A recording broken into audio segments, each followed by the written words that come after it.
Kozhikode veterinary college വിദ്യാർത്ഥി J സിദ്ധാർത്ഥന്റെ മരണത്തിൽ vice chancellor doctor P C. Sasheendran വിശദീകരണം തേടി. ഡീനിനോടും അസിസ്റ്റന്റ് വാർഡനോടുമാണ് വിശദീകരണം തേടിയത്. അടിയന്തരമായി മറുപടി നൽകാനാണ് നിർദ്ദേശം. സൂരജ് സജീവ് വിവരങ്ങളുമായി. സൂരജ്, ഡീനിനെതിരെയൊക്കെ ഗുരുതരമായ ആരോപണങ്ങൾ നിലനിൽക്കുന്നുണ്ട്. ആ ഘട്ടത്തിൽ ഇപ്പോൾ ഏത് തരത്തിലേക്ക് ഇടപെടൽ വി.സി. നടത്തിയിട്ടുണ്ട്?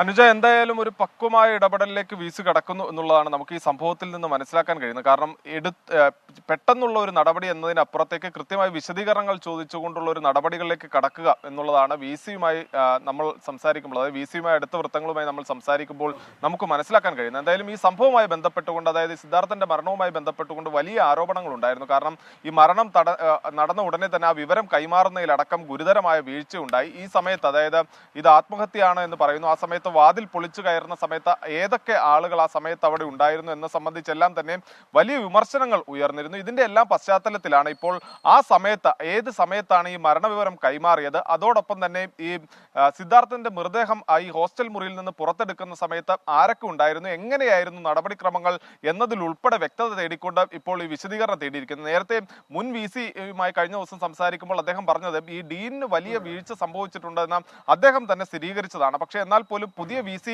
ചുമതല ഏറ്റെടുത്ത ശേഷം അദ്ദേഹത്തോട് അടുത്ത വൃത്തങ്ങളുമായി നമ്മൾ സംസാരിക്കുമ്പോൾ പറയുന്നത്, അതായത് പെട്ടെന്നൊരു നടപടിയിലേക്കല്ല, എന്താണ് അവിടെ സംഭവിച്ചത് എന്നത് സംബന്ധിച്ച് കൃത്യമായ വിശദീകരണം വേണം. അതുകൊണ്ട് തന്നെ അടിയന്തരമായ ഒരു വിശദീകരണമാണ് തേടിയിരിക്കുന്നത്. ഇന്ന് രാത്രിയോ അല്ലെങ്കിൽ നാളെ രാവിലെയോ തന്നെ മറുപടി ലഭിക്കത്തക്ക വിധത്തിലുള്ള വിശദീകരണമാണ് തേടിയിരിക്കുന്നത്. ഈ മറുപടികൾ കൂടി പരിശോധിച്ചതിന് ശേഷമായിരിക്കും ഈ ഡീനിനെതിരെയും അതുപോലെ തന്നെ അസിസ്റ്റന്റ് വാർഡനെതിരെയും എല്ലാം നടപടിക്ക് മുതിരുക എന്നുള്ളതാണ്. ഡീനും ഇതേപോലെ ഈ വിവരം കൈമാറുന്നതിൽ വീഴ്ച ഉണ്ടായി എന്ന സമയത്ത് അദ്ദേഹം പറഞ്ഞത് 10 മിനിറ്റിനുള്ളിൽ വൈസ് ചാൻസലർ അടക്കമുള്ളവർക്ക് താൻ വിവരം കൈമാറിയിരുന്നു എന്നൊരു മറുപടിയാണ് ഡീൻ ഉൾപ്പെടെ കൈമാറിയിരുന്നത്. അതുകൊണ്ട് തന്നെ എല്ലാ ഭാഗവും കേട്ടുകൊണ്ട് ഒരു നടപടിയിലേക്ക് പോവുക, അതിന് മുന്നോടിയായിക്കൊണ്ട് തന്നെ ഈ വിവാദ വിഷയങ്ങളിലടക്കം കൃത്യമായ മറുപടി ഡീനിനോടും അതുപോലെ തന്നെ അസിസ്റ്റന്റ് വാർഡനോടും തേടുക എന്ന നടപടിയിലേക്കാണ് ഇപ്പോൾ വൈസ് ചാൻസലർ കടന്നിരിക്കുന്നത്. എന്തായാലും 3 മണിയോട് കൂടിയാണ് വിശദീകരണം തേടിയിട്ടുള്ളത്.